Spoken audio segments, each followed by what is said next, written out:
Hello friends, எல்லாருக்கும் வணக்கம். இந்த வீடியோவில் நம்ம என்ன பார்க்குறோம்னா, 7வது சம்பள கமிஷன் படி மத்திய ஊழியர்களின் இந்த அலோன்ஸுகள் அதிகரிக்கப்பட்டுள்ளன. வாங்க டீட்டெயில்ஸாக பார்க்கலாம். மத்திய அரசு ஊழியர்களின் அகவிலைப்படியை உயர்த்தியுள்ளது. இந்த உயர்வு ஜனவரி 2024 முதல் அமலுக்கு வந்துள்ளது.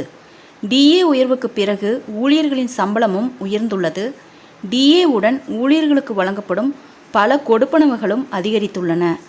மத்திய ஊழியர்களுக்கு வழங்கப்படும் அகவிலைப்படி 50% அதிகரித்துள்ளது.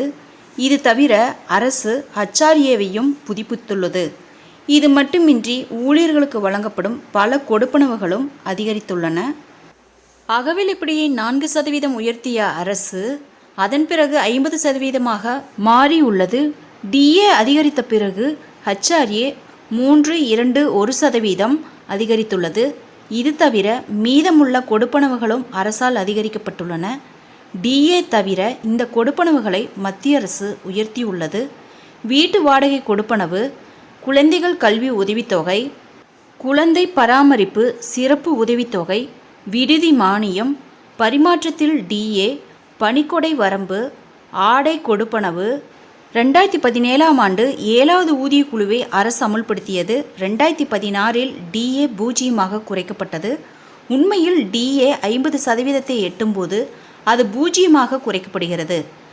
50% டிஏவில் பெறப்படும் தொகையானது ஊழியரின் அடிப்படை சம்பளத்தில் இணைக்கப்படுகிறது. ஒரு ஊழியரின் அடிப்படை சம்பளம் ரூபாய் 18,000, அவருக்கு ரூபாய் 9,000 டிஏ. இப்போது அடிப்படை சம்பளத்தில் 50% டிஏ ஆனதும் அது அடிப்படை சம்பளத்துடன் இணைக்கப்படுகிறது. அதாவது ஊழியரின் அடிப்படை சம்பளம் ரூபாய் 27,000 மாற்றி அமைக்கப்படும். ஃப்ரெண்ட்ஸ், இந்த தகவல் உங்களுக்கு யூஸ்ஃபுல்லாக இருந்தால் என்னோட சேனலை சப்ஸ்கிரைப் பண்ணுங்கள், லைக் பண்ணுங்கள், மற்ற நண்பர்களுக்கும் இந்த வீடியோவை ஷேர் பண்ணுங்கள். தேங்க்ஸ் ஃபார் வாட்சிங்.